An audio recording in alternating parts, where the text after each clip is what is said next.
Welcome to the Reticle Up podcast, where I, 3-Gun Kenzie, will be interviewing competitive shooters, hunters, fishermen, archers, entrepreneurs, and outdoorsmen. Come learn with me as I interview people from all walks of life, in different disciplines, all across the world, from novices to professionals of all ages. No matter what, everyone has something they can teach you, so come join me on the journey. Welcome back, all you Reticle Up podcast listeners. I'm excited for this one. I have Nick Collier on.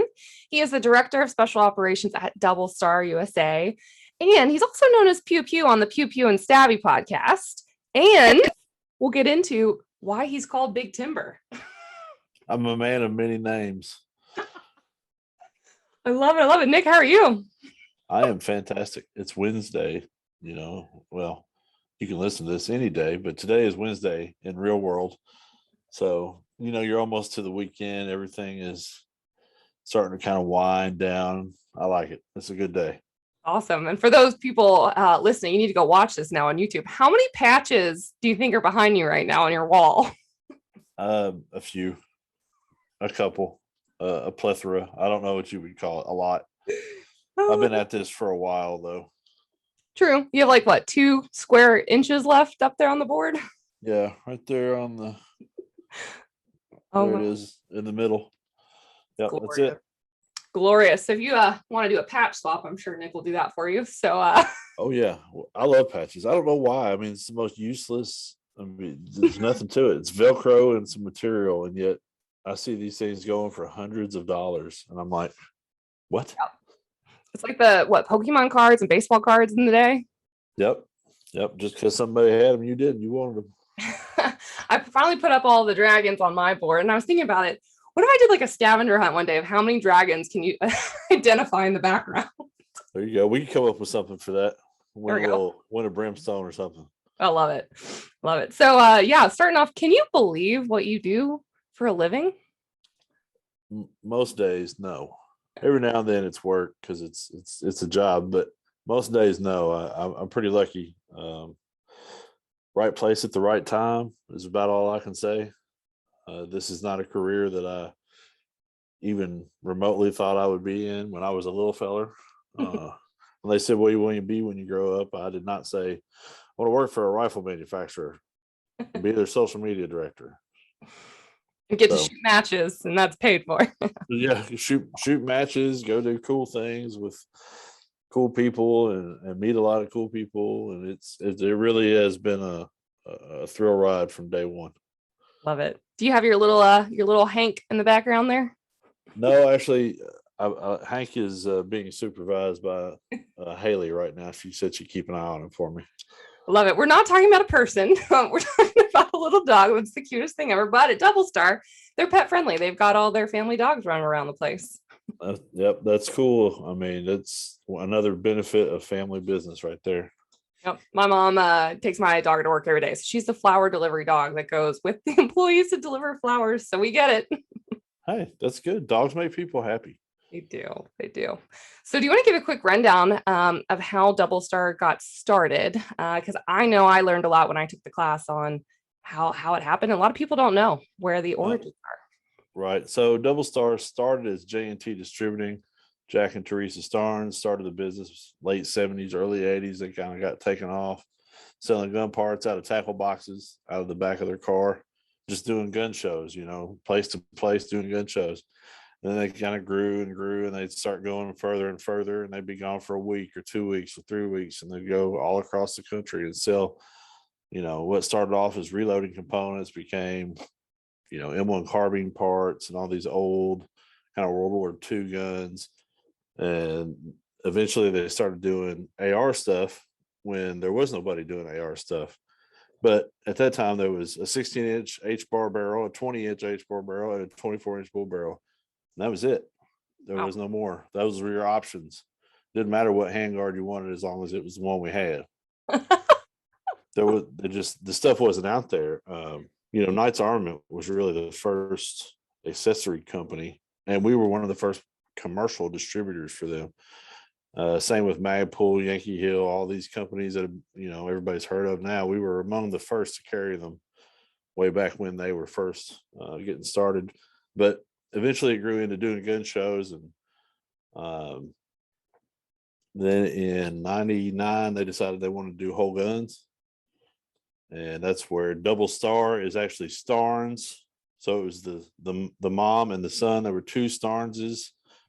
So they went with DoubleStar for the name of the company. And the dragon is, dragons are cool. They're fierce. They got a lot of fire. It seemed to go hand in hand. And so now we're more of a manufacturing company. Kind of made a switch late second Obama term, first Obama term, somewhere in there. And so now we have a machine shop where we manufacture our own parts, about 25,000 square feet. And we do all of our own assembly here in house. Of course, the Ace product line, the blades, all that's done here in house. So we've been real lucky as we've been able to grow as the industry grew and kind of maintain when the industry wasn't doing much. Right. You've seen a lot, and we'll get into that because there's so much change. Like you said, Obama administration, we got Trump, we got now. It's just all different. Right. Trump was better for us overall, but not necessarily for gun sales. Yeah. So it's a conundrum there. You want to be able to go to work tomorrow, but you have to be able to pay to keep the lights on. So you make adjustments where you need to. Pros and cons to all of it. That's right. It's work. That's when it's work. It is. So I know you touched on it earlier, but for you, what do you feel like the best part of working in a family-owned business is? Well, I'll tell you, my son has grown up here. He, as soon as he was old enough to leave the house, he came to work with me. And the owner's 84-year-old aunt came in. They brought her in, and she took care of him and my two nephews, and they've been around their whole lives. Now they're 19, 16, and 14.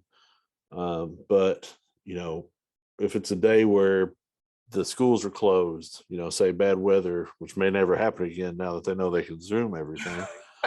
But or just a random day off, people bring their kids here and they run around and play together. So it's pretty cool because now we have a pretty wide range of ages. We've got a little bitty 3-4-year-old as well as all the way up to 19. So Awesome. Which 19 is working now, so that's different. But it is neat because they don't even realize what they're growing up in and what they're seeing and how that's normalizing, which should be, being around firearms, that they are safe, that they are tools. And that's Right. pretty cool. That's pretty cool. Right. Yeah, I tell people, I could lay an MP5 and an M16 and a SCAR on my kitchen table, and Chase would walk right by it. Yeah. Like he wouldn't even, because he's just so used to it. Yeah. And that's a good thing and a bad thing. He's a little jaded because he's seen some really cool and shot some really cool guns, and he's 14 years old. Right. But at the same time, I don't have to worry about him doing something he shouldn't do. Right. I tell you what, though, as good as you teach your own children, somebody once told me, he said, man, you can teach everything to your kid. You got to watch your kids' friends. Yeah. When they come over, you got to be aware that even though Chase knows not to do that, his buddy may not have ever seen a gun before, and that's a big deal. So you just got to be careful. Yeah, absolutely. So, okay, I want to know, what does a day in the life of Nick Collier look like? I'll tell you what, we're going to fast forward to school because that takes up most of the time. So I'm a dad first before I'm Pew Pew or Big Timber or anything else. So I take my son to school every morning. He goes to a school that doesn't have buses, and it's about 30 minutes from the house. So I take him to school, then I come here and I work everything I can until about 2-3 o'clock. Then I go pick him up. Now he's playing soccer, so you'll have practice later. That helps. But so I take my laptop with me, and I can take care of things while I'm waiting for him in the truck. Modern technology has made it very easy to stay on top of digital things. But I had to write down notes on this because my days are pretty scattered. But usually we have a 9 a.m. meeting every day. Kind of, the department heads get together and say, this is what I got going on. If they need help or if somebody, whatever, we can kind of kick off the day with that. And then it just depends on what's going on, whether it's preparing for a show, a trade show, like we've got NRA coming up in a couple of weeks. So we're kind of doing prep for that. Or, usually I'll go out and make a round in the shop, say hi to everybody, make sure everybody's okay. Awesome. Being here the longest, I've been able to, sometimes people struggle with little things and I've been able to help them out. So I like that. Just check on everybody, make sure everybody's all right. A quote here real quick is check on your people. I think I've heard Nick say that probably 100 times. Take care of your people. That's right. I'm a strong proponent of that, because if you don't have your people, you wouldn't be where you're at anyway. 100%. Yeah. Right. I love that. I need to get you a plaque made. That's right. I'm going on my business card. Check on your people. Right. Make sure everybody's okay. Especially when, like in COVID and stuff, where everybody was kind of locked down. Real easy to get in your own head when you're sitting around by yourself. Ooh, yeah. And Kentucky was a lot different than some of the freer states, that I've been in. Yeah. We have a governor who is a very, get your vaccination, which is fine. I'm not against vaccination at all. Yeah. But the way everything was for a while, we were lucky because we're pretty contained. Yeah. I could sit in my office and close the door and stay away from everybody, but that's not the way it is on the floor. Right. So it's a little different for them, but everybody's, the people working on the assembly line, their family anyway. It's a mom and two daughters. So they're around each other anyway. So that didn't really affect us. And, we've got several situations like that. So we were able to work, not really have to worry about masks too much, just when we have people in and whatnot. But it's, friends that you normally see quite often, you kind of drop off. You check on your people. That's all I'm saying. Oh. So you do your rounds. Are we finished with the day? Oh yeah. Let's see. After that, now that sometimes is where things pop off, is when I'm doing the rounds. That can take the rest of the day. Something can come up, it just takes a minute. But now usually then I go up and I check on the social media and the email and that kind of stuff, make sure everything is rolling along as it should. And then we've got the graphics department. We're in the middle of a website upgrade. Cool. So that's coming, but that requires a lot of maintenance and things to change and updates and a headache. Yeah. Yep, so we've been working on that. Yeah, we've been working on that. We'll do that with, I think we're at like 4,000 pieces of inventory. Oh my gosh. So on three websites. Yeah, it's fun. Yeah. Right now we've been able to run a platform that runs all three of them together, and we'll pull from the same inventory and all that stuff. But that is not what I was built to do. I know. So it's beyond me. Luckily I have very good people that know what's going on. Yeah. Yeah. Then we have lunch, usually around lunchtime, normal, and just finish out the day doing whatever it is that comes along. I have visitors. I had yeah, it happens, and that's good actually. I like that too. But I had a guy go pick up a rifle this morning. I mean, it's just, we don't have a store, but if people are local, we'll let them come pick them up. And so there's a lot of that. Then sometimes we teach class. Yep. So that usually takes 2 days out of the week. Which we got to talk about that real quick. Okay. What is that class for people that don't know? Because I loved it. It was the coolest thing I've ever done. But who teaches it? What do you teach? And what do those certifications look like? So that is the DoubleStar Training Academy. And my buddy Tim Morning teaches that class. He's been with us over 10 years, done the gun shows and all that kind of stuff like I do. He does the sales stuff here and the customer service department. So if there's a problem, somebody calls and they say, I want to talk to your manager, that's Tim. And he handles it. But he also teaches the armors course. It's a basic AR-15 armors course. We start with very basic rifles. These aren't high-speed guns like 3 guns or anything crazy. They're just normal production carbines.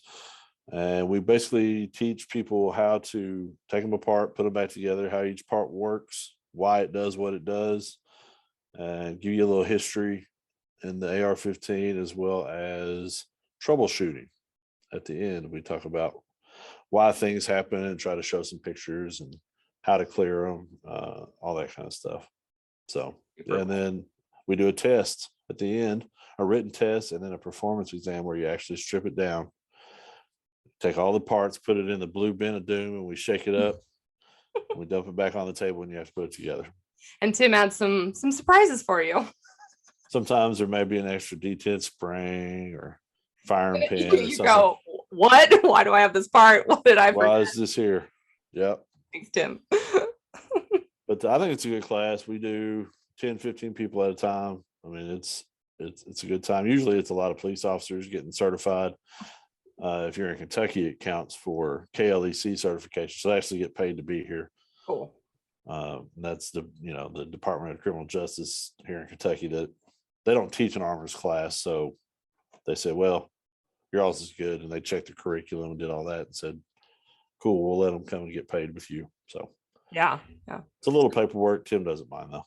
No, I was gonna say their website's awesome. So go on DoubleStar's website, check out their training. So for someone like me who knows nothing and who breaks things and who is very terrified of touching things and fixing things, I now can strip apart my AR, put it back together, know when something's wrong, and that's crazy cool. I mean, so if I can do it, you can do it. And that class was, yeah, you'll say basic, but it was more than that. It was amazing. So Well, good. I'm glad you liked it. I get a lot of people that are real happy at the end.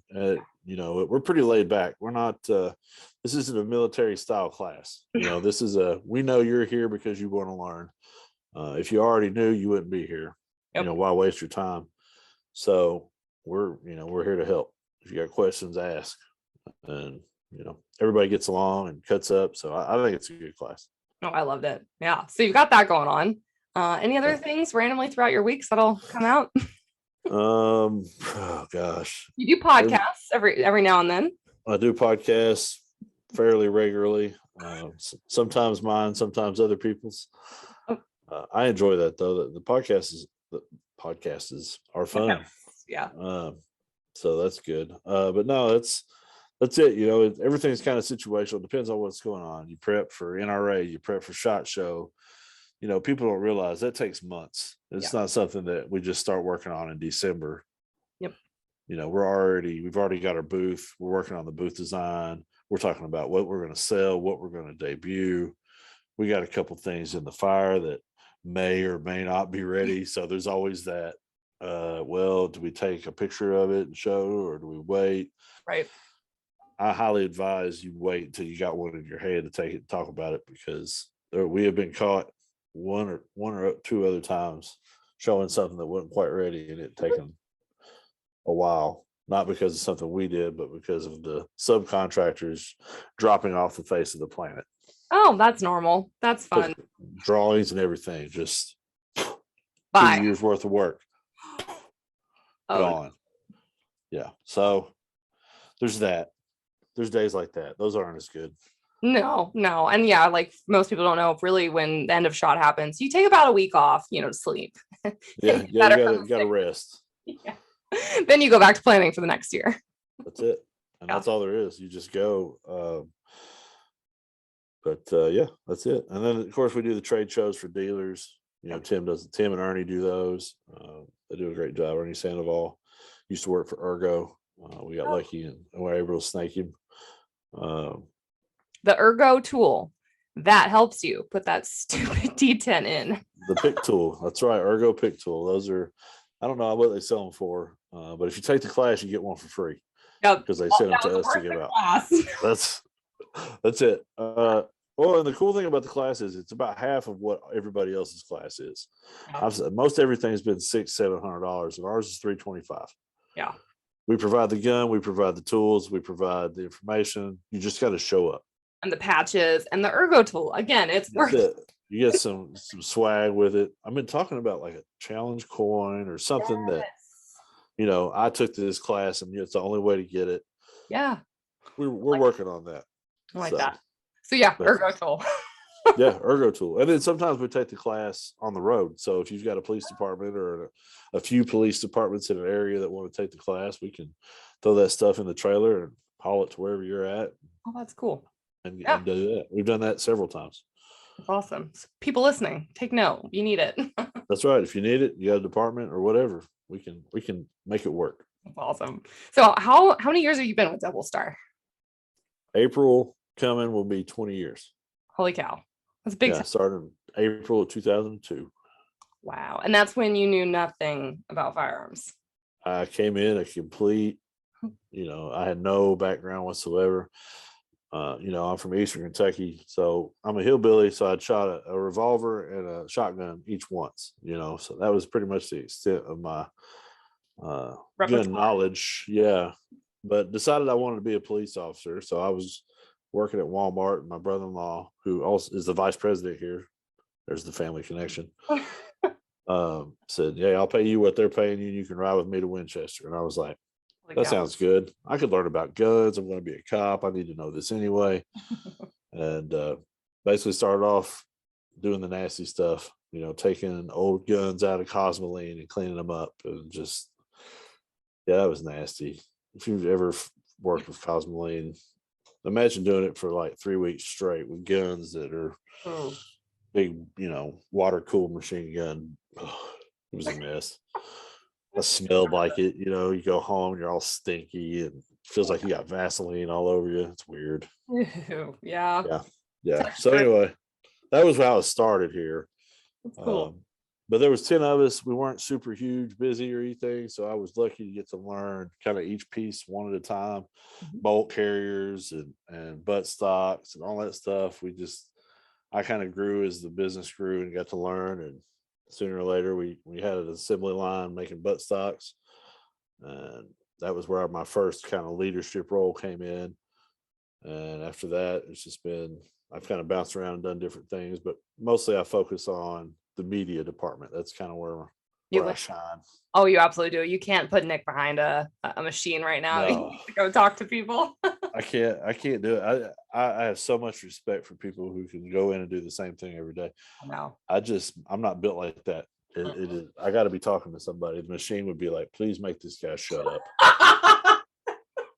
It'd be horrible. Day the robots spoke. That's why Terminator 2 starts right there.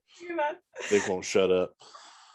But so I can't be pinned up like that. No. So okay, in 20 years, 2 decades, what have you seen about the firearms industry like change the most in all of that? It's grown a lot. I've seen a lot of growth. Specifically to the AR-15, I've seen it go from kind of a gun like every other gun that wasn't like, you had a couple different options, but there wasn't a whole lot. Like I said, there was 3 options when I started. And so it's gone from that to what it is now, where it's not just a tool or a hunting, implement. It's kind of a statement. People using their firearms as a statement of who they are. They're designing firearms to have a specific look along with function. Right. Whether it's, a lot of people will say, well, 3-gun always kind of, leads the way with that. Yeah. And I'm not saying that's wrong, because I feel like after shooting 3-gun for a little while, just a few years, about 8 years. I saw a picture the other day, about 8 years. But I've seen so many different things and matches and different styles of shooting. And that's really open for me, working in the industry, opened my eyes to, oh, well, just because I do it this way doesn't mean that's the way, Right. There's so many different interpretations. You read a stage brief and I'm thinking, okay, you go around to the end and shoot all of them. And Daniel Horner's like, why are you shooting down there when you can shoot them all as you go? It's just, everybody's got their experience and the different perspectives, but that's probably been the biggest thing, is seeing an AR go from a basic tool to more firearms in general becoming an expression. They got their Deadpool paint jobs or their pickle holsters or whatever, whatever it is. I mean, I shoot the red gun. We have a Go Fast Red. Yeah, exactly. Yeah, Nick's a Go Fast Red. So is Scott. Y'all like the red? Yeah, the red is sexy and anodized. And I'm from Kentucky. I'm a big blue fan, but my high school was red and black. And then, as you can see on your flag behind you there, our colors are red and black. So it wasn't a hard transition. But right, to match. A red rifle is pretty cool. But I use that as a tool to say, hey, 3-gun is a game. And these guns are built to play this game, but ARs can also be built for police officers. What you're doing with it is huge. When people say, well, I don't know what kind of gun I want, and I say, okay, well, what are you going to do with it? And how much money you got? Because that's all other BS aside. That is what you need to know, what you're doing and how much you can do it. Yep. So, yeah. But anyway, that's probably for me been the biggest change, is just seeing the progression of expression. That's cool. That's cool. So, okay. And then on the other side of that, what's been like maybe the biggest innovation, in your opinion, that you've seen? I thought the Kel-Tec, when the Kel-Tec shotgun came out, the dual tube feed shotgun. Yeah. Oh, that was pretty cool. And of course now I just saw where Smith & Wesson dropped one. A pool pup. Yeah, right. So that's cool. Whatever. Yes. I'm glad to see people continue to try, because what it is a lot of variation on what's out there. Yeah. So the people are taking like the AR and putting folders on them and putting there's another company that's making a bolt that doesn't go into the buffer tube, so you can make it a folder. Right. And so these people are trying to make the gun we all love even more adaptable to whatever, and then the different calibers. Holy crap. Like that exhausts me, how many calibers there are available. Yes. And what are interchangeable and what are not. Like they can go one way, but they can't go the other way. Right. Or like the 350 Legend. That sounds like something you put in a lever action. Yeah. But no, we want to shoot it out of our semi-automatic AR. Okay. We'll try it. You would think too, almost like with the AR, it's like this platform is great how it is. And then it's like, oh wait, but there's something new. And you wouldn't even think that there would be more to add, or it could be better. It's crazy. Right. Cool. Yeah. You have to be continually, like a lot of times when I'll sit in our meetings, I think, okay, how can we make the AR any different than the options that are out there? And the other thing you have to consider is will that difference be enough to make an impact in the market, and two, catch on? Yeah. Because if you spend however many thousands of dollars developing this widget, we'll say, for the AR, and it's a big turd, you're just out, Yeah. So it's very nerve-wracking. Yeah. And like a lot of these, they come out every year at SHOT Show, and some are hits, some are misses. And like you said, yeah, they could be a total flop. Right. Well, think about in that example, Franklin Armory, awesome people, good dudes and ladies, but they came out with that gun that shot the football looking projectile. Yeah. It had no bore. They made it an SBR, but it wasn't an SBR. It was huge for SHOT Show, and maybe 3 or 4 months after that. But have you heard anything about it since? Nope. And it's cool. It's an option. It's out there, but it did exactly what it was supposed to do. The owner said that was a complete accident. We were just kind of goofing, and it just took off. And I thought, well, that's how it happens. You can't really plan viral videos. They just do whatever. It's terribly, terribly hard to plan. Yeah. So are there any plans for release in 2022 for DoubleStar that you can let's see. You're trying to look up our skirt here, Kenzie. Exclusive reticle up drops. I tell you what, we are working on, actually you probably already heard about this, but it's relatively new news. We have purchased the classic aluminum car stock, the casting and everything that Essential Arms was using, and we're taking that, and of course we're putting it under ACE. It's called the ACE, Essential ACE stock, like EA, but it's not EA, but it's Essential ACE. See what we did there? Oh, yeah. I get it. But it's basically a 2-position aluminum car stock for your retro builds, and it's very nice. We've done some initial drops. Some of them were kind of blims that we got from the original manufacturer, and we're running some more now, so we'll have those available. Actually, I think there's some available now on the website. So if you're into retro builds, we didn't really innovate that. We just brought it back. Like it. It seems to be a trend, people building retro rifles. Oh, yeah. Retro rifles and mom jeans, they're everywhere. I don't get it. I went through the mall the other day, and that's what they're called in the window. They had their mannequins, and it said "mom jeans" and like "boyfriend killers" or something. And I was like, What? they advertise them as mom jeans? I thought that's just what I called them. So, as y'all can tell, I'm very fashion sensitive and know what's going on. Yeah. Yeah. I haven't walked into a mall in probably a decade. Like, Really? not kidding. Yeah. I just, sorry, Amazon's the place, or buy something online. I don't really clothes and shoes shooting stuff. Who can I talk to on Amazon? Nobody. I can talk to all kinds of random people at the mall. 511. I have gone to 511. That's not the mall, but 511 is like my new store. And then you all fit me in t-shirts, so I'm good. That's right. Your t-shirt supply is loaded. But like for real. Nick's giving me my 5 outfits, so I'm good for a week. You're good for a week at a time. I love it. Oh man. So okay, let's go into talk about more about Nick Collier, right?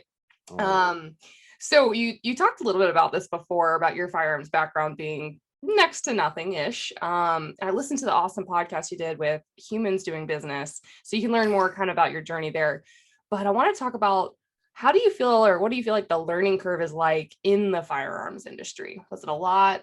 Is it still a lot? I think it's worse now than it was when I started, honestly, especially in the AR market. Again, I keep going back to that, but that's what I know.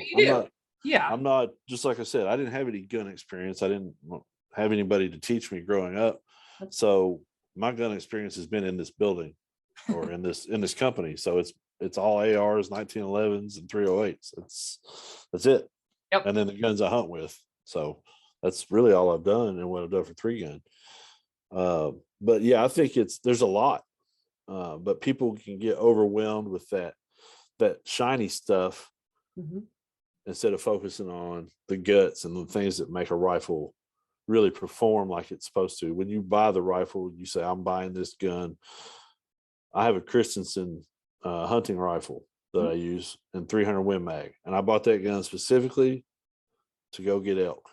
If I have to shoot a long distance or whatever, and the scope set up for it, that is my elk gun. I take it to Colorado and I bring back meat, and it's worked pretty good a couple times.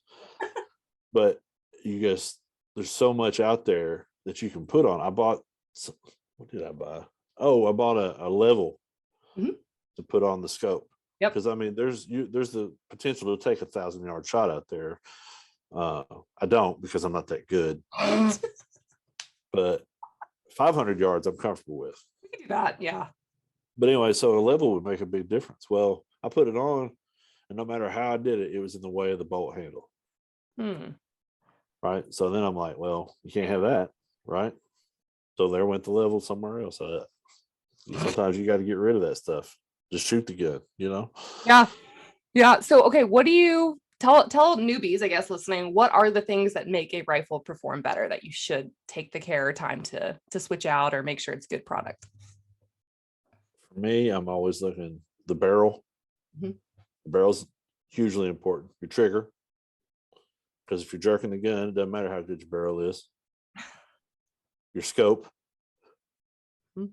And really, it's a combination of your guts and your glass. I don't think muzzle brakes are necessarily. Well, let me back that up. I'm still thinking hunting rifle. Sure. Depends on the gun. Right. Depends on the purpose. But the the barrel, the trigger, the bolt. You want your stuff to hold up. You want to be able to have a nice smooth trigger pull. You want to be able to see what you're shooting at.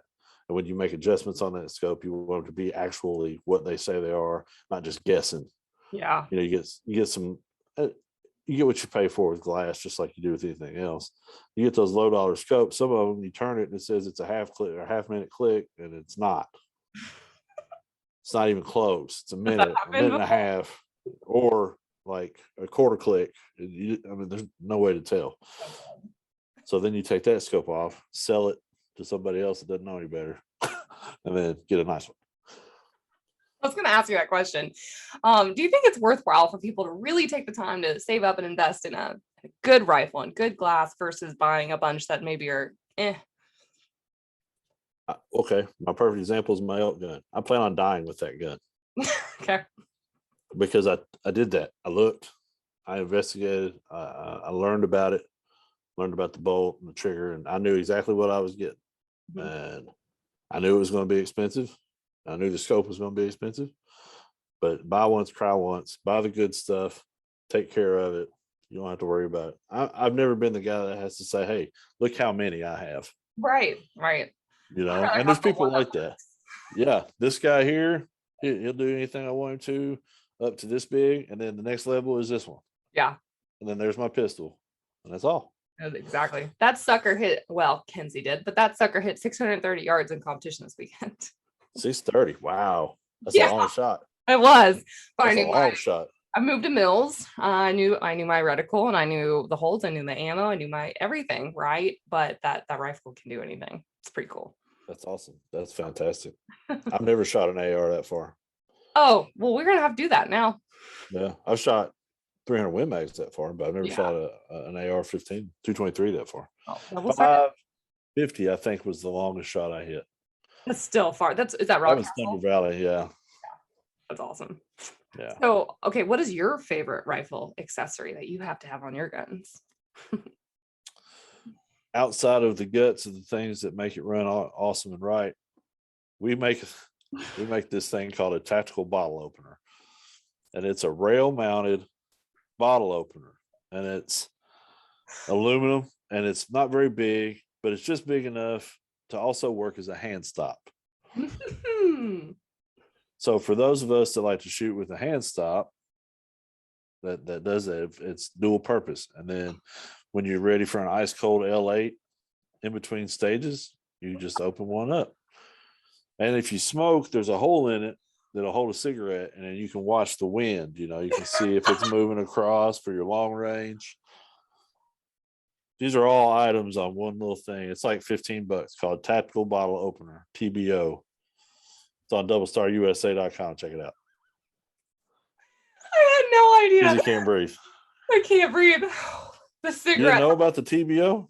No, but the cigarette, the way you said, watch the wind. Oh, that's. I don't smoke, but my man Tim does, and he said that it works. So wind calls are important. That made my day. Yeah, it's all about using what you have. This is true. Yeah. But yeah, that's probably my favorite accessory, and I really like the red anodize. Yes, anodizing is so pretty. That's just go fast. Yeah, I love it. Yeah. I don't go fast, but my stuff looks like it can. Oh God, Nick is my favorite person. I can't. Sorry, guys. Too laughy today. So you were saying a revolver before ever working at DoubleStar and all of that. Mm-hmm. So what else did you progress into shooting? And then what was your first gun you eventually bought yourself? Well, I worked here for quite a while, probably a year or right around that, before I ever really got behind an AR-15. Okay. Because one, I didn't want to ask. I was the new guy. When you're the new guy, you just kind of keep your nose down and do what they tell you, and just kind of, when something goes by, you look. Yeah, what is that? But it took me a while before I did that. But finally, I did get to shoot one, and of course, she's like, when you get done, and then they pulled out an M16, and I was like, it's the next level. So, around here, you just jump right in. You get in there, and it's pretty cool because they have several different firearms, not just ARs, mm-hmm. that they bought for samples or whatever. And we use them to make product, different parts. If we make feed trays for M60s and 240s. I mean, cool. Why not? Cool. Why not? Yeah. But you got to have one so you know where it goes and how it fits and all that, right? And then you got to shoot it because you got a 240. You got to shoot it. You got to know. Yeah. You already got it. You might as well. Rough life, Nick. It's tough. Some days are tough. But my first firearm I ever bought was an SKS, a Yugo SKS. Okay. At Knob Creek, and I think it was 2003 or 4. And they had a big crate full of SKSs for $80. What? Yeah. What? I'm that old. So they had a big crate of Yugo SKSs with the bayonet that snaps out. And I was like, this thing is the coolest gun I've ever seen. You would. I had to have it. And it was $80. And I was like, really, let's be honest, I can afford this gun. Yes. I want it. So I did. I bought that gun. And I still have that gun. Oh, Yeah, it's not going anywhere. that's awesome. Yeah. But my first AR was a Critter Slayer. So it was a 24-inch fluted bull barrel. Ooh. The Badger handguard we looked at the other day. Yes, the flat chunker. The flat, yep, I got one of those. That was my first personal build for myself. And my man Chris Hatton in the back that does our 1911s, he did a Cerakote job on it for me. And I still got that one too. See, that's cool. And a lot of those I'll never, ever, ever sell. Like they're sentimental. Oh, yeah. You know? Yeah, there's some guns you just can't get rid of. Family guns, that kind of stuff. I'm a hillbilly, so I hold on to that stuff. Grandpa's old shotgun ain't going nowhere, Oh yeah, all my cowboy guns. I haven't shot them in a while, but I'll never sell them. I love them. And I still think that's awesome that you shot cowboy action. I miss it. I need to get back into it. All I need to find are pistols, but I even have a lever action shotgun, so I could go into lever action shooting. It's so cool. That's awesome. That's one thing I've never really done. Oh, I want to side speed shoot with that gun. I bought it from somebody. This is so funny. I got like one of the world champions to teach me how to shoot it, basically, and then I went and won the side competition after like 30 minutes of instruction. Nice. So that's never happened to me. It's never happened. No, I've always been at the bottom, even after 30 minutes. Oh gosh. Well, we've got to coach you, or you've got to focus. We'll talk about that. It's so hard. I know. Nick is squirrel, and then he's off. True. I watched him shoot his first USPSA competition. I think I gave up. I think USPSA takes more concentration than 3-gun. It does. You have to know where the targets are. Well, I didn't know that. You didn't know that you need to know where the targets are either. I knew that. They're all the same. I just shoot them. It's true. Didn't know when to reload. Didn't know that you have to count rounds still. You have to count. I have to shoot barefooted. Oh, I'm in pain. Let's talk about that. So you said 8 years ago is when you first shot your first 3-gun? Yes. Where was that? My first 3-gun was at Bluegrass Sportsman's League in Wilmore, Kentucky. And it was a one-day match, a local match. Jesse went with me, my brother-in-law, VP. And we went out and we shot, and it was a very big learning experience. But here's what I will say. We are very blessed in this area because we have so many people who are awesome that are shooting 3-gun. Brian Ray was there. Pike Spraggins was there. Greg Brown was there. There were so many people that are local to me that maybe because I worked for DoubleStar, that helped a little. They weren't afraid to come over. But they said, hey, man, you're doing this all messed up. And they taught me and showed me things. You listen to them? It was a different stage in my life. I'm past the point of listening now. It's true. No, but there for a while, I was pretty serious. When ammo was reasonable and I had time and I was able to get away from the house a little more. I was getting better. Sure. I was mid-packer, but I was high mid-packer, right? The last Blue Ridge I shot, Brian Ray said, "You actually look like you've done this before." What a compliment. And I was like, "Thanks, buddy." He didn't know it, and he didn't probably mean it that way, but my heart grew 3 sizes that day. It was beautiful. But now it's more of for me, I go and I take product and I talk to people and hang out. It's like a big family, and you know how I am anyway with people. So I'm just excited to go down and hang out. I don't care if I come in last place.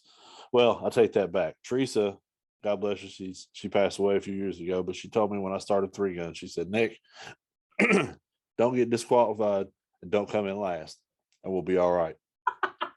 And knock on wood, Hasn't happened yet. that I've been able to hold strong to that. There was one match I was close. Uh-oh.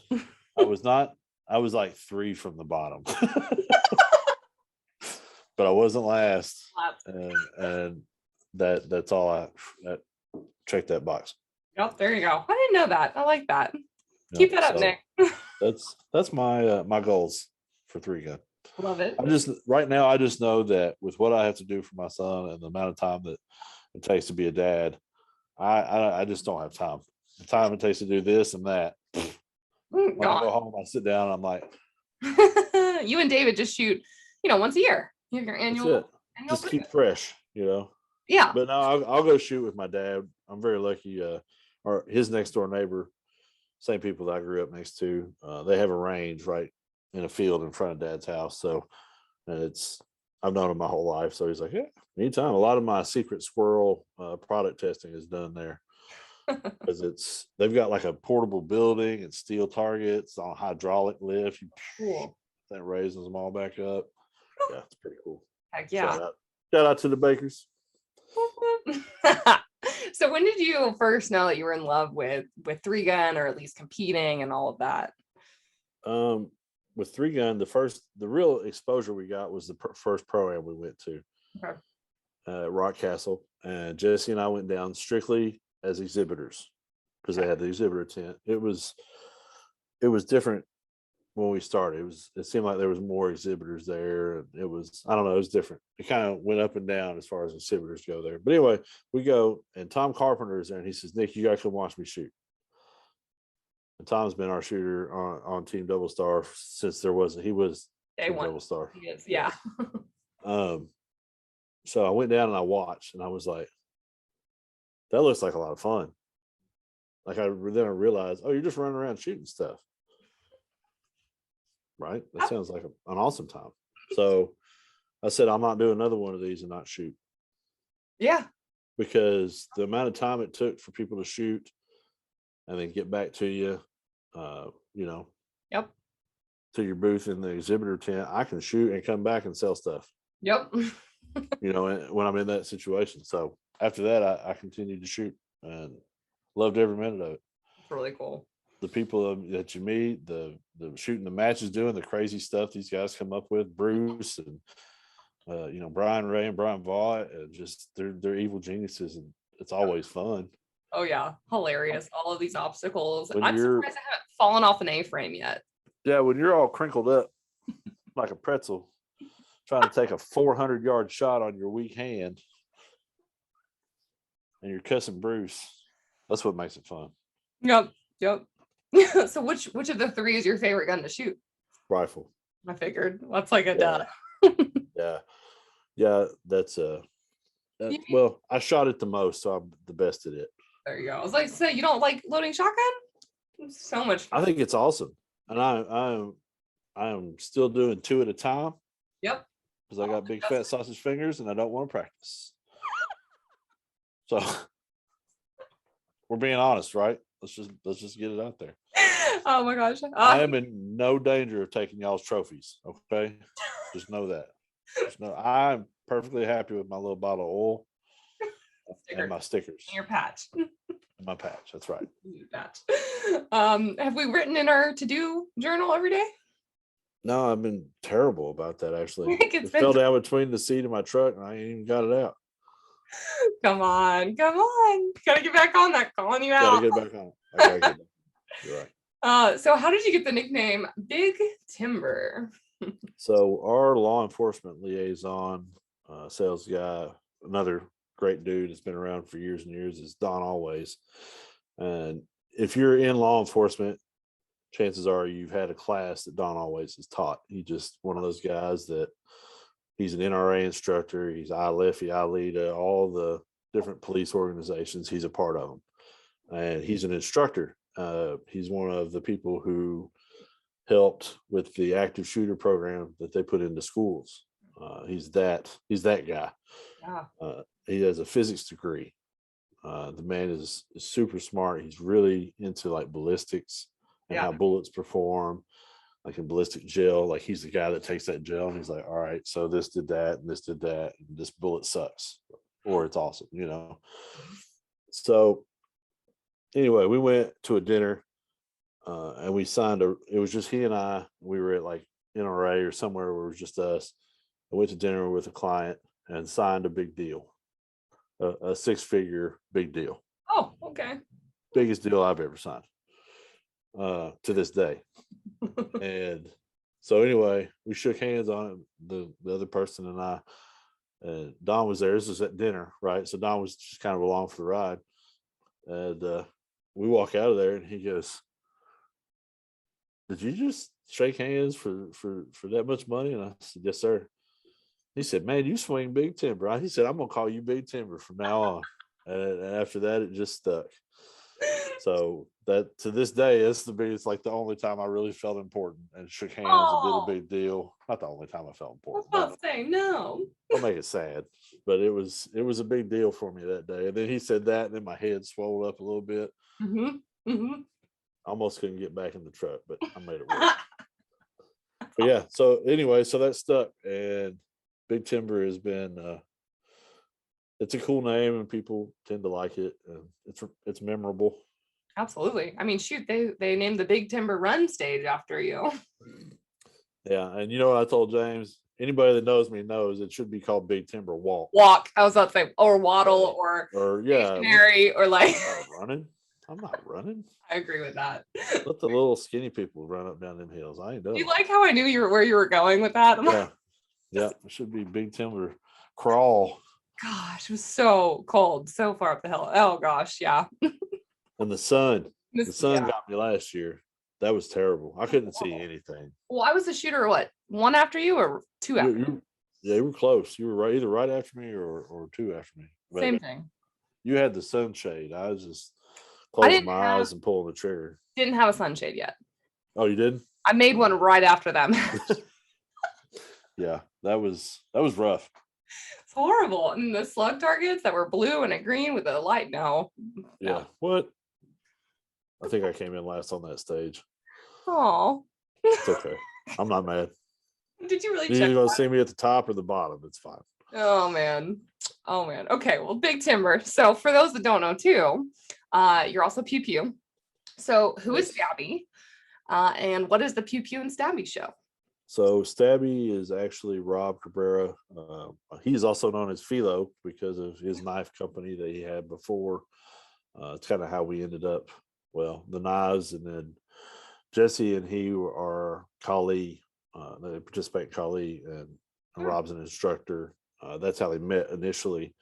And then we decided we wanted to do blades. And instead of doing blades like other gun companies, insert other gun company here, because I don't know of anybody else that instead of just going to another knife manufacturer and saying, hey, can you make me 10 SKUs, put my name on them, we actually made our own. Our knives are made in-house. So we wanted to do it different. And that's kind of what sets DoubleStar blades apart from what else is out there. Because they're made right over there. Like I can almost hear it. We just did a run and finished them up. So then they finish them here in house too. So we do the sheathing, we do it all. And Rob is the director of the blades department, and just a heck of a guy. He's very knowledgeable, very passionate. Rob's very passionate. Yep. Everything he does the complete opposite of me. I'm like, are you sure? And he's like, why are you still back there? Let's go. So he pushes me. It's a good friendship. But we do Pew Pew and Stabby show. We were talking about doing a podcast and Facebook Live or whatever. And it started off as Facebook Live. And we did it every week, every Tuesday, pretty much without fail, 4:00. That's where we were at. And we did 100 and I think 60 something episodes over the course of 3 or 4 years. And it was just it had kind of gone flat. Sure. So that's why we kind of backed off, and now we're doing the podcast, because it's hard to, as much as we enjoyed the interaction from everybody, it wasn't always enough to keep things moving sometimes, and it felt kind of like we were dead air. You don't want that. Yeah. So I'm not somebody that can just talk to myself. I have to be able to bounce off stuff off people. Yeah. Hank's okay. I had people in the parking lot at the grocery store looking at me the other day. I was talking to Hank. But anyway, so we do Pew Pew and Stabby, the podcast now. Yep. And we're trying to get more guests in. We'll probably still do some live stuff. I'm actually working on a little setup down in that vault where all those guns are. See if we can do something down there. So cool. That should be fun. So keep your eye out for that stuff. But basically, we talked about gun laws, knife laws, anything that had to do with that, and then it kind of started to get outside of that. We did more of a general interest show. Sometimes, the Reese Cup saga. if you will. That was over several episodes. I mean, we tested a lot of things. I mean, those are my favorite though, where I get to eat Reese cups. Or the hottest thing you've ever eaten was on a podcast. Yeah, we did the hottest. So it was called the Death Nut Challenge. I'm just afraid we weren't going to talk about this. So I like spicy food, and I'm all about the really hot stuff. I've done the Packy Chip. I've done the Gummy Bear. I've done Satan's Toenail, the Sucker. Really hot stuff. But the Death Nut 2.0 nearly killed me. It was rough. But yeah, that's the hottest thing I've ever eaten. It was like 12 million Scovilles or something. There's a point where I think it just doesn't matter anymore. But that was tough. That one made me sweat. Oh, from everywhere. And then later that night, it was even worse. That was when I decided I am done with hot challenges. Yeah. Like if it's just a bite, like see how hot this is, I'll taste it just a little bit, but I ain't going all in again. That was so funny. And it was like wrapped by itself though, right? Yeah. So there were 5 levels and they kind of increased in heat. And you're supposed to eat one, wait a minute, eat the next one, wait a minute, and then wait 5 minutes before you put milk or anything on top of it to beat the challenge. So we did that. It was Tom, Robinette, and myself. Stabby was there for moral support. He said he wouldn't want to do it. He got ulcers or something. Yeah. Smarter. Older and wiser, whatever. But yeah, so Tom and I did it, and it was substantial. If you are looking for super hot and to impress no one, then eat that, because you got to do that for yourself. You can't do that for everybody else. What does your wife think about what? All of this coming home. She knew what she signed up for. My wife is an assistant principal. She's the one that keeps me lined out. This is true. She's the complete opposite of me. It's awesome. Oh, I love her to death. So I could do like random food challenges and you would probably eat them. Not at all spicy, just random stuff. Yeah, for the most part. So like I'm not eating any testicles of anything. Just I'm not taking my dog to get him neutered, and I'm not eating anybody's testicles. No animals, no people, nothing. Okay, so maybe not. Just not that. That's where you went though, was testicles. That's the line. You thought about this before though, like you have I've had it. Well, this is not the first time this has come up in my lifetime, Kenzie. People are always trying to feed me something weird. And I decided that was the line right there. I'm not eating that. Oh my gosh, I can't. So going back to the podcast, where can they find your podcast? Our podcast, called the Pew Pew and Stabby, the podcast, is on Spotify, Apple, Google. There's a whole list. We do it on Anchor. So if you've ever done anything with Anchor, you know there's like 10 or 11 of them. Half of them I've never heard of. But it's out there. It should be pretty easy to find. And I hope you like it. It's fun. I've got to talk to some pretty neat people over time.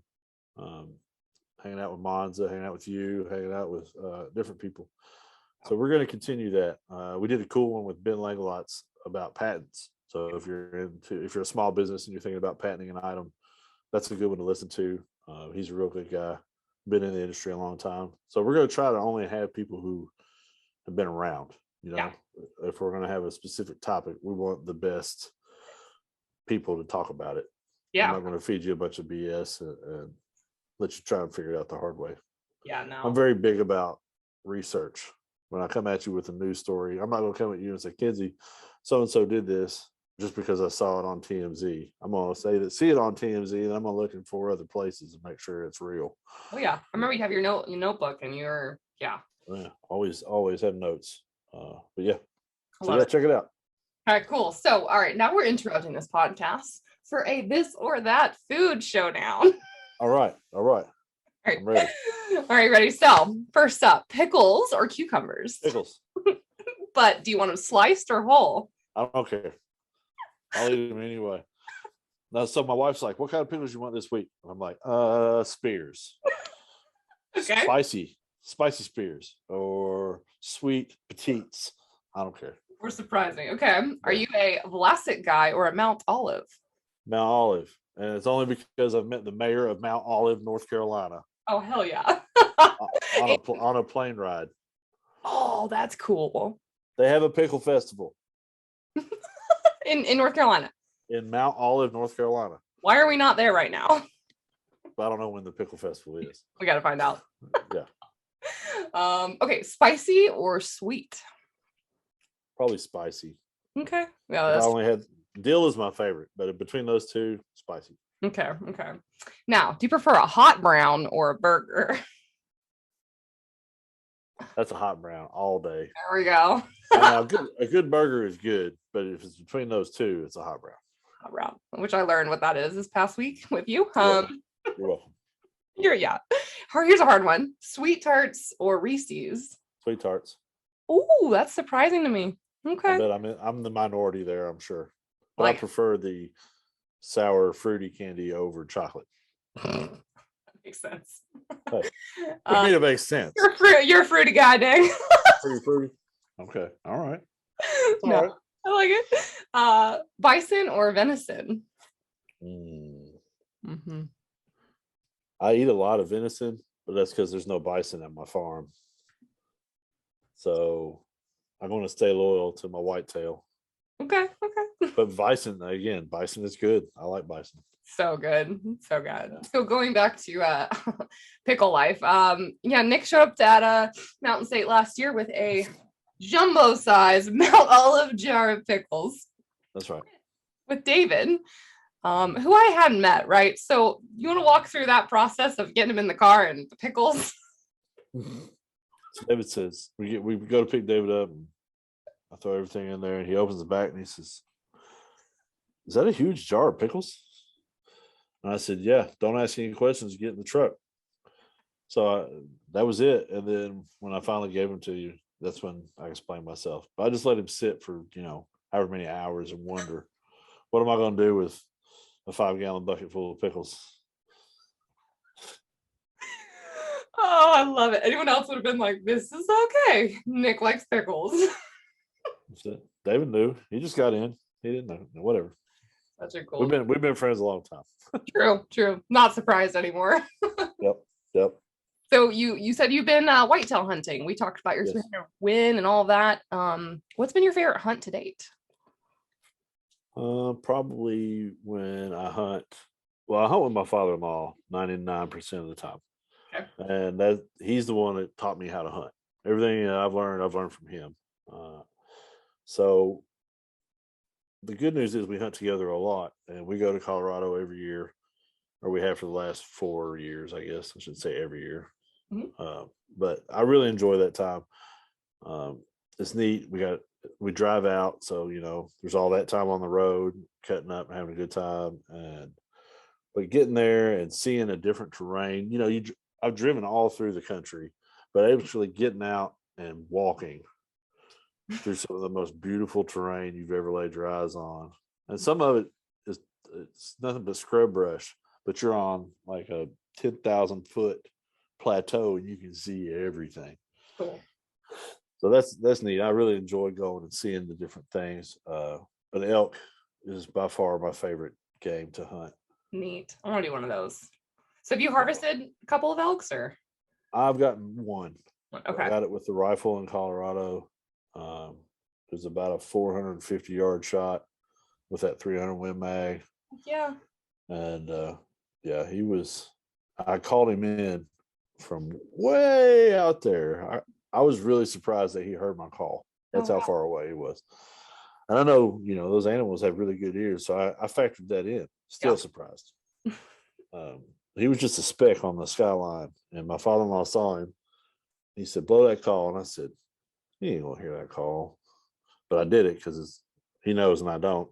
Right. And sure enough, he was going kind of at an angle one way, and as soon as I blew it, he nosed right to me. And here he come. And then my heart started beating. Right. Well, here's the problem with that. It took that elk like 10 minutes to get over to me. And that whole time, I'm about to have a heart attack. And plus you're at higher elevation. So I'm already like, starting to wheeze. I'm standing still. I'm not moving and I can't breathe. Right. So one of your questions you sent me was about buck fever. Yeah. Absolutely. I had that call in my mouth and it had gotten to the point where I was going, I look over, he's dying laughing. He said, give me that call. So yeah, that's it's hard to watch something for that long with your adrenaline pumping that hard. True. But it was worth it. When he hopped over the fence onto our property, I was like, all right, I got him now. That's awesome. And Gary's behind me. He said, all right, now wait till you turn broadside and you can take a pow. He goes, did you shoot? I said, yeah. See him laying down over there? Got him. That is so cool. I want to hunt elk one day. That'd be neat. And it's good food. Oh man, I love eating elk. Yeah. So good. So good. So many people don't realize that. I love bison, love elk. Deer is still good. I mean, yeah. A lot of, venison is a lot of how you cook it. Yes. And but elk is very lean meat, and you can do a roast where you throw the peppers and onions in a crock pot. Oh, so good. You can talk to Nick for days about recipes. That's it. That's my other thing I like to do is cook food and eat. Yes. Or like the pickle and the spices and all of that. That was cool. That was a Facebook group. There's a Facebook. I was going to say pickled. Yeah. I heart pickles. I think that's the name of the group. Go find I it. have to stop clicking on groups because there's so many things I want to watch and see, and the recipes of this or world's funniest that, and I'm like, well, now I can't see any of my friends' stuff because it's all these weird videos.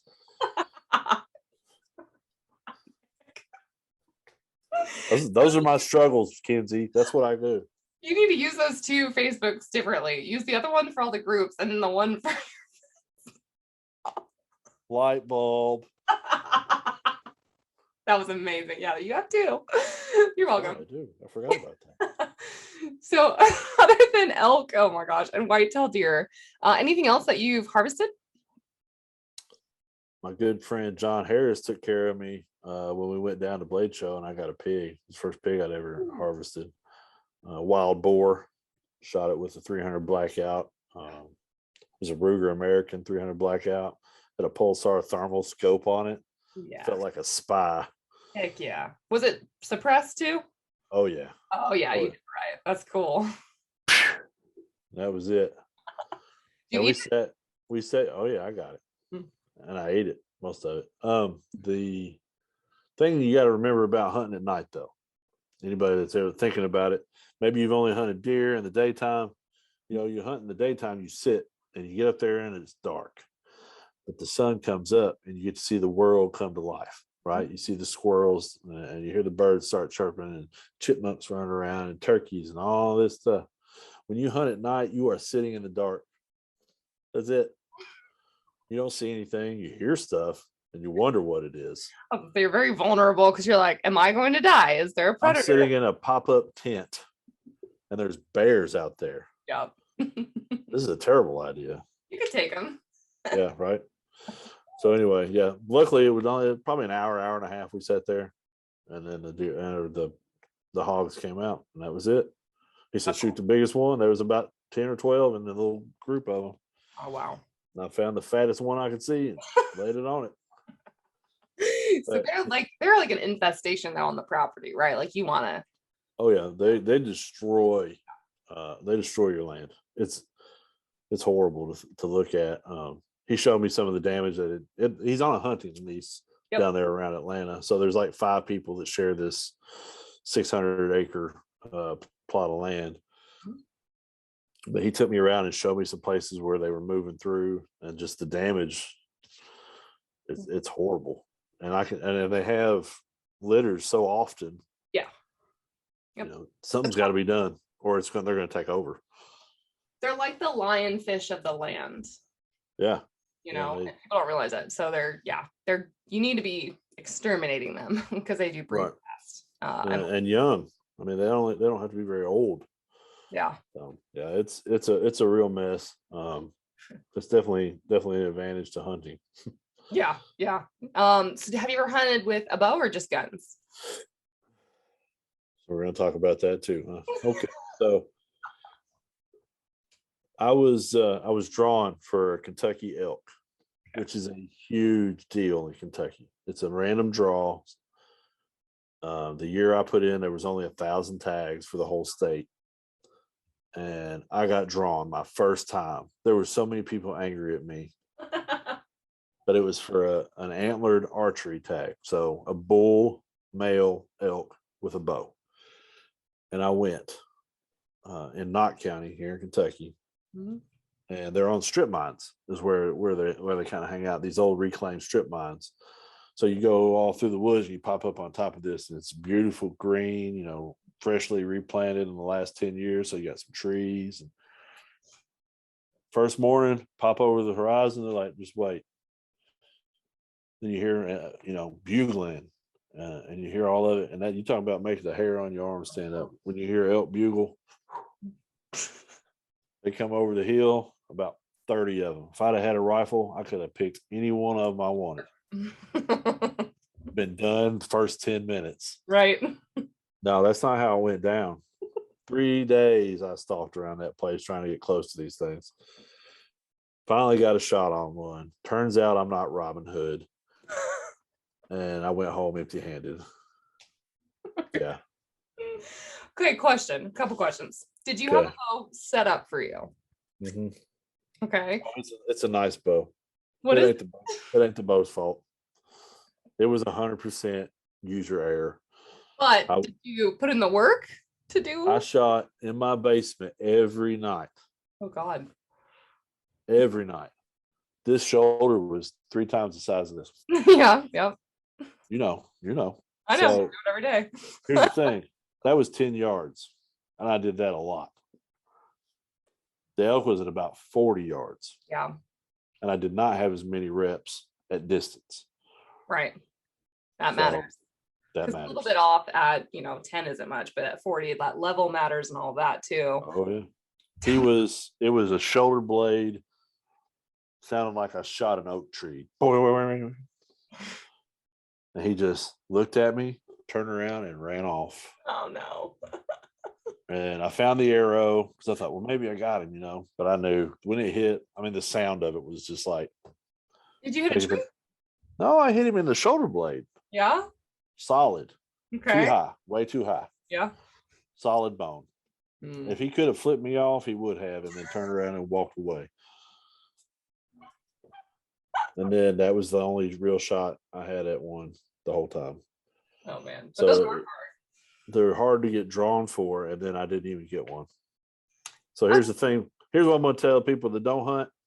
It's called hunting for a reason. You don't always get one. Yeah. And buck fever is still real, and it's harder to draw back on a bow and be quiet. You have to stalk elk. That's what people don't know.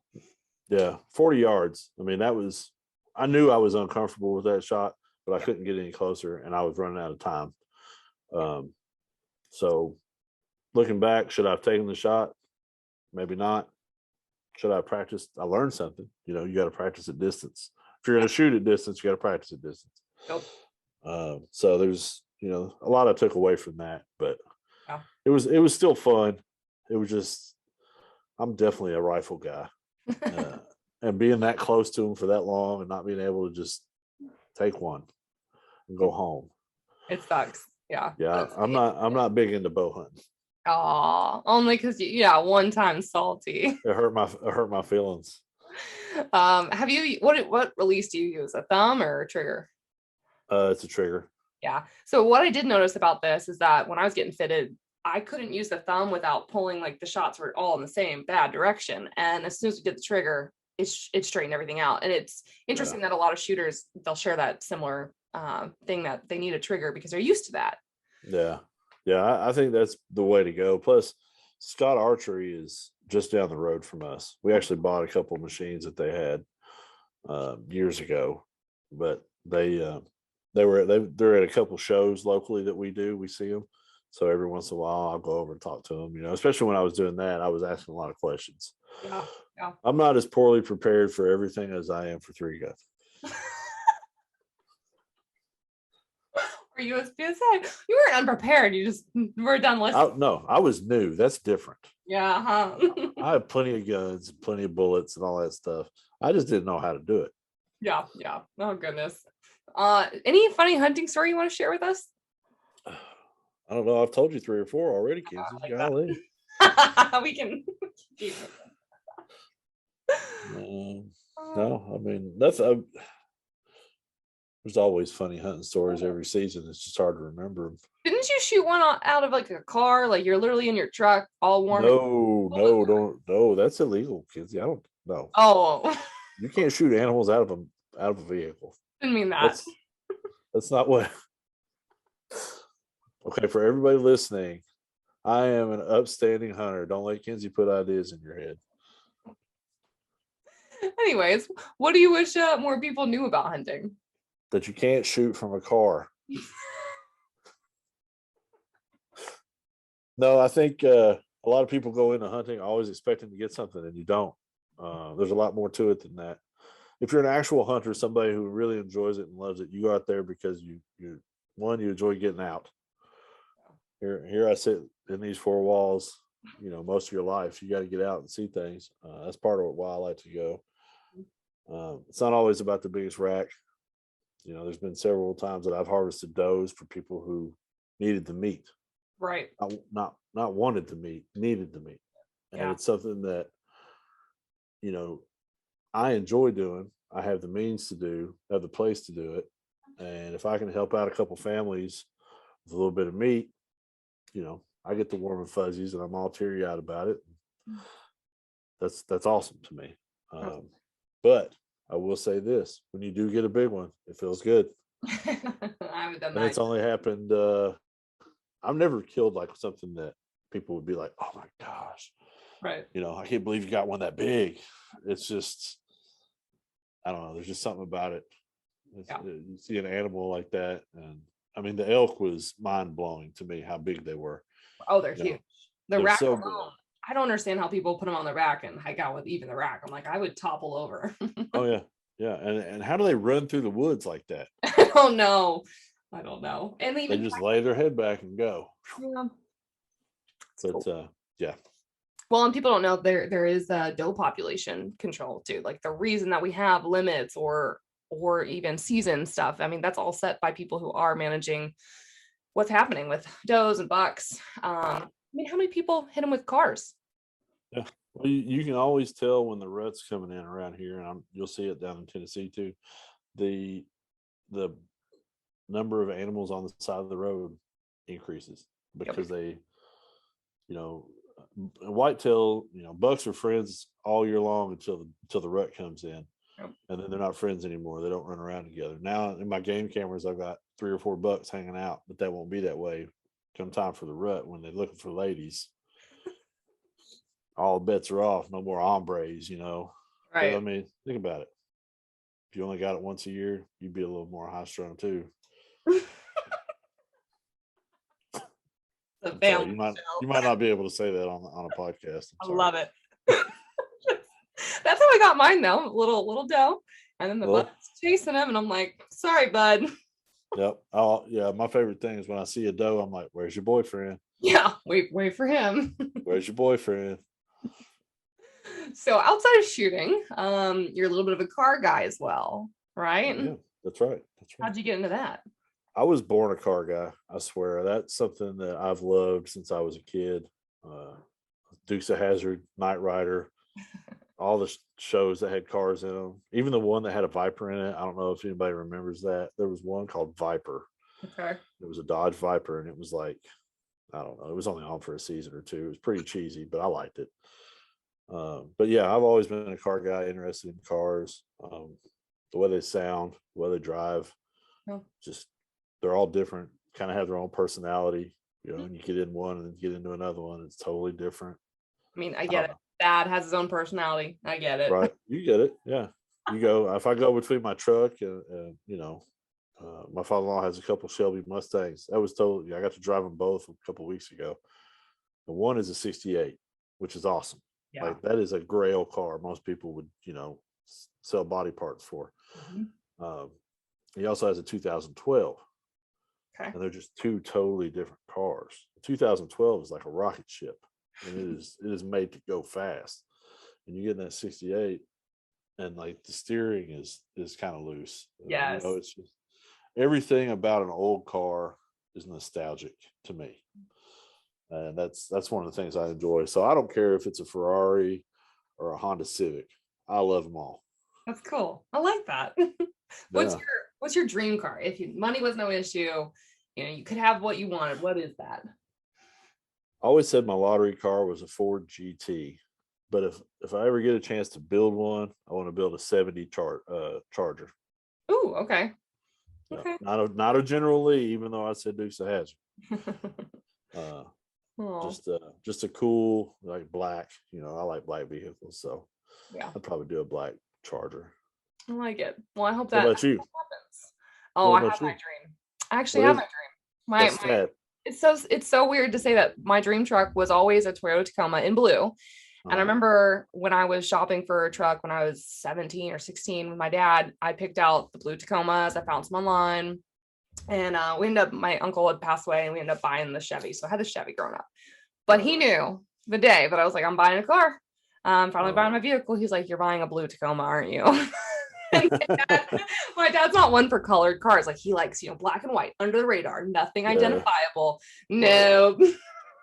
Yep. So I drive it. It's crazy. That's awesome. I love it. I think it's great. So I like blue cars too. So. Oh yeah. Did you ever decide on the rims, on the wheels? I mean. Not yet. Okay. That's down the road a ways. Okay. So do you have home ownership is expensive. I got to replace some decking. Oh. Well, then you got kiddo, so there's just. So there you go. Bye. There's all the money. Oh, Nick. Do you have any like car related bucket list items though that you haven't crossed off or that you have crossed off? I would like to take some of the driving courses. I always thought it'd be fun to do like the NASCAR course, or I don't even really care. Yeah. Give me something fast, put me on a racetrack, and get out of the way. That's what I want to do. Like, I'm like the most competitive go-kart racer you've ever seen at a go-kart track. One year they had a meeting at SHOT Show. Mark Roth, ask Mark Roth about it. He put it on. And it was, instead of a stuffy meeting room, we went to this indoor go-kart track.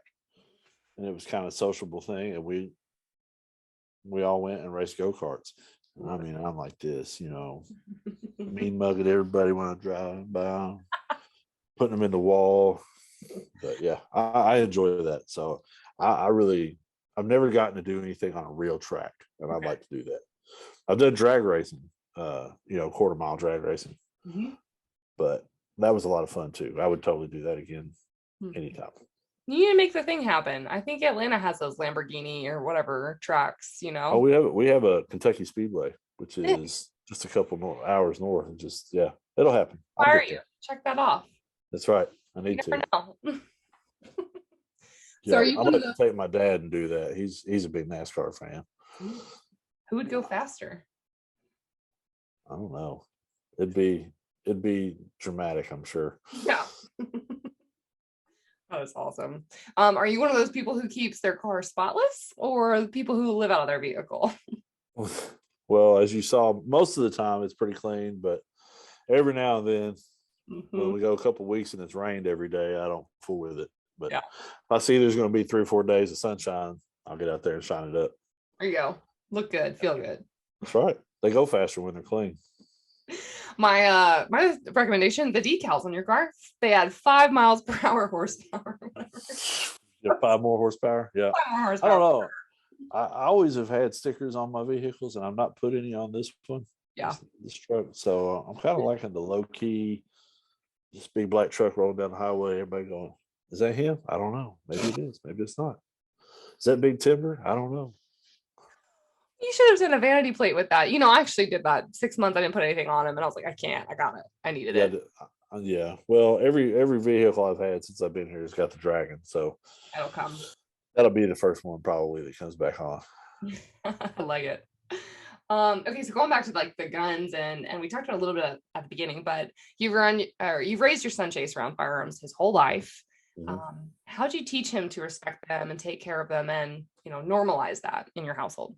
Well, like I said, he was here in the shop. So that was kind of, I don't want to say I forced him, but it was just by condition of him being here. That was a big part of it. We had an area where the kids played. It was up front, and there was doors. We could close them in if we had to. They're kids. They run wild sometimes. But everybody that worked here at that time was either family or church family or people that we knew. We knew their family. We knew something.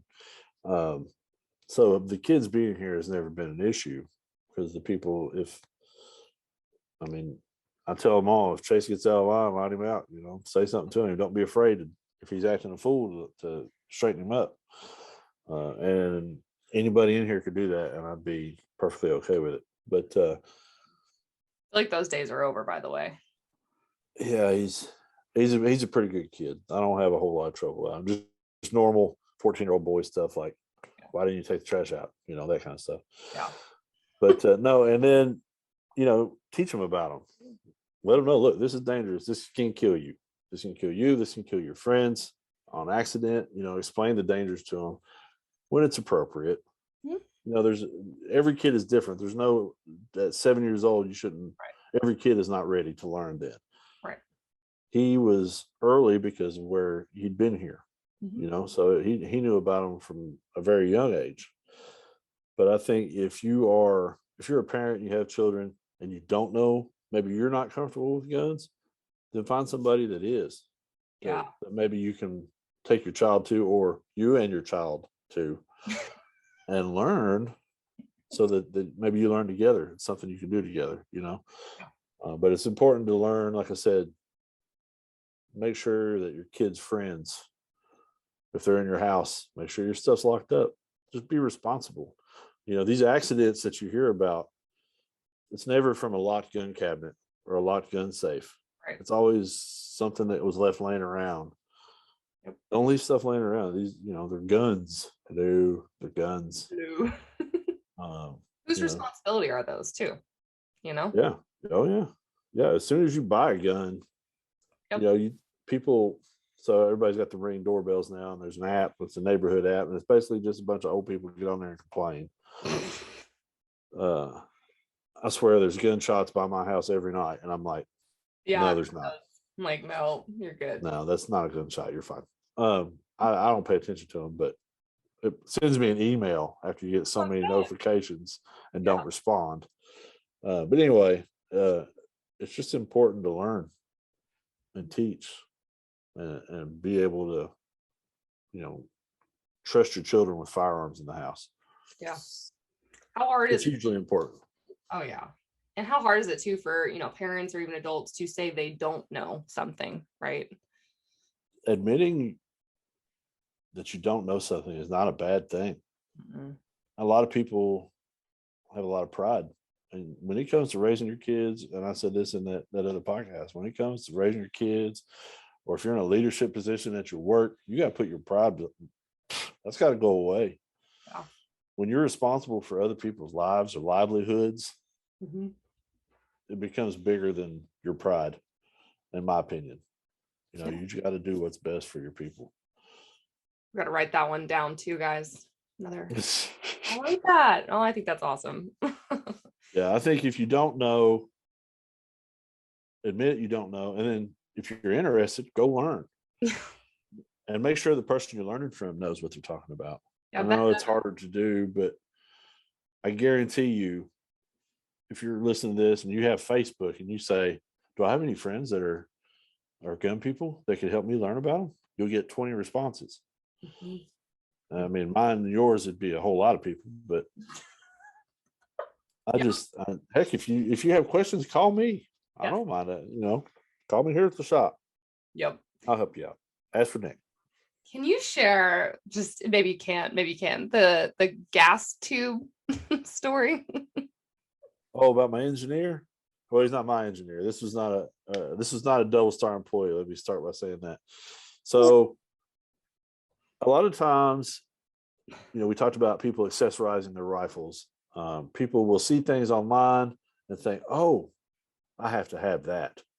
Or their buddy will get one and they'll say, oh, I have to have that, and not really understand why. Mhm. So I had a call from a gentleman. He said, I want to order 3 pigtail gas tubes. Now, I've not seen pigtail gas tubes in a long time, so it's not really a thing anymore. Mhm. But basically, they took a rifle length gas tube and curled it around the barrel 3 times and then straightened back out so that you could put, it ended up being carbine length, so you could put it on short barrels so it'd slow your action down. Instead of using a heavy buffer, you can use this. So this guy's buddy got one and put it on his gun, and apparently it ran like a top. So the man calls and he says, my friend got this pigtail gas tube. I'd like to order 3 of them. No, wait, that's a different one. I want to order a pigtail gas tube. I said, sir, you don't need the pigtail gas tube. And he said, I said, is your gun working? He said, yeah. I said, well, you don't need it. He said, no, I got to have this pigtail gas tube. So he calls. I sent him the pigtail gas tube. It's an $85 gas tube. Oh, wow. Oof. Normally $10 or $12 at that time.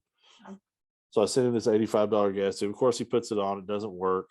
Gun stops working. He calls me back. And he's upset. And I said, sir, I told you that this wasn't going to work. Well, I want to send it back. And I said, no, you can't. And the guy ended up keeping it begrudgingly. Now, the other story for gas tubes, my engineer, I got off track with the other guy. Okay, they're both funny. Yeah, so the guy called me and said, I need to order 3 gas tubes. So I sent him 3 car gas tubes. He calls me a couple days later. He says, Nick, I got these 3 gas tubes. They're all bent.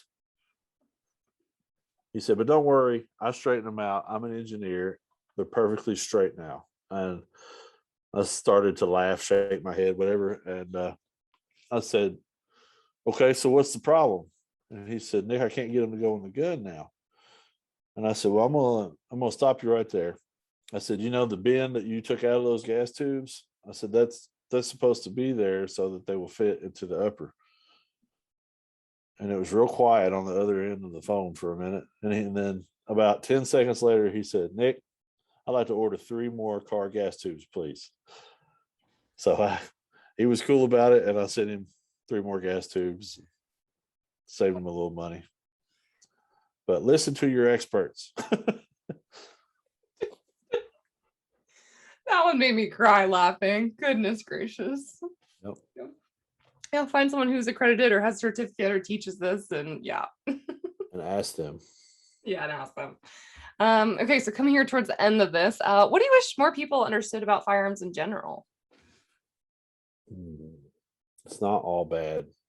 It's not all good. Bad things happen with firearms because of stupid people and bad people. Yep. Guns are a tool. Guns are a privilege. I think people need to understand that. They are a right by, at least in America, they're a right. I don't know if you got any international listeners. But you need to learn about it if you're going to get into it. And if you're not going to get into it, I think you should still learn about it. Yeah. At least have a basic knowledge of firearm safety. There's 4 rules. Learn them. That's it. That's all you got to do. You follow those. Everything should be copacetic. What? Copacetic. I thought you were going to say kosher. Pickle joke. I missed it. See? Come on. I missed it. Big whiffer. No. We go from serious to laugh so fast. I know you asked, I talked about this with you last week. So did you come up with an answer for what is the coolest experience you've ever had working in the firearms industry? I came up with 2 answers. Okay. The answer I should say is, getting to teach all the people is pretty cool. Taking people that have no knowledge whatsoever on one day, and at the end of the second day, they come out and they're taking the gun apart and they're showing me stuff, and they're like, I got on your website and I looked at this and would this do that? And I'm like, yeah, you got it. The light bulb moment. Those are always good. But the hunting, the coolest experience is when I got to shoot a Ma Deuce with Joe Montana at gun sight in Arizona. So cool. So That's the real coolest moment. That's it. That's neat. Do you have any photos from that? Yeah, I'm sure I do. I'll find one and send it to you. Heck yeah. It's, he and I sitting by the Mongoose.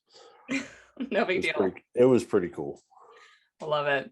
Cool. So any goals, milestones, or bucket list items that you're working on right now? Just trying to get better at what we do. This is promoting a company with 3 sides is always a little difficult. 3 websites, just so much sometimes. And we're always kind of bouncing around and doing things. So I don't know. I want people, before I finally hang it up, when they see the Dragon or hear DoubleStar, they go, "Oh yeah, I heard about them. They're pretty good folks." Household name. That's it. That's the goal. And I figure I don't know, I'm 41 now, so another 100 years or so. Because medical technology is just getting better all the time. That's fine then. Yeah. You'll be in a video game. Yeah, exactly. So what's next for Nick Collier? I don't know. When I'm done being a full-time dad, I could do something totally different. I have no idea. I'm pretty comfortable here. These are good people. They're good to me. They're good to my family. Someday I'll probably retire from here. As long as they leave us alone and let us make guns and keep helping the people out, I'll probably retire from here. But you never know. I could get a food truck or a car lot, a used car lot, or I don't know, rock star or farmer. I don't know. I could do anything. Farmer. Oh yeah, Farmer Nick. Farmer Nick. I was trying to picture that. Farmer, you should have seen me. I drove a tractor in a sinkhole last year. It was awesome. Oh, that's cool. And not good. Not good. Yeah, that's not intentional. It worked out, but it was kind of scary when it happened. I bet, a little bit. Haven't done that. Driven tractor not into the sinkhole. None. Yeah, it'll take your breath away. So, any final thoughts that you want to leave listeners with? Well, you've heard this before, but take care of your people. That's it. That's all I got. I think that's awesome. It's great sentiment. All right. So how could people find Big Timber on social media? If you want to see the shenanigans that are Big Timber, it is Big Timber USA on Instagram. And then, of course, Nick Collier on Facebook. There are 2 Facebook accounts. I did that to try something once and then forgot about it. So if you don't get a response from one, maybe send it to the other. Oh man. And what about how can people email you maybe if they have questions or want to reach out? Yeah, if you want to reach out about anything we've talked about, I know that's a pretty wide gamut. Give me an email, nick@star15.com. And you can get on doublestarusa.com and see all the cool stuff or sign up for the class or whatever you want to see. Make sure the subject line says dill, kosher, or spicy. That's right. Dill, kosher, or spicy. That way I know where you come from. Oh man, Nick, it's been a blast. Thanks for joining me. Thank you, Kenzie. All right. And see you on the next episode. Thanks for listening to the Reticle Up podcast. Be sure to subscribe wherever you get your podcasts and on YouTube. Follow along on social media at Reticle Up or 3 Gun Kenzie.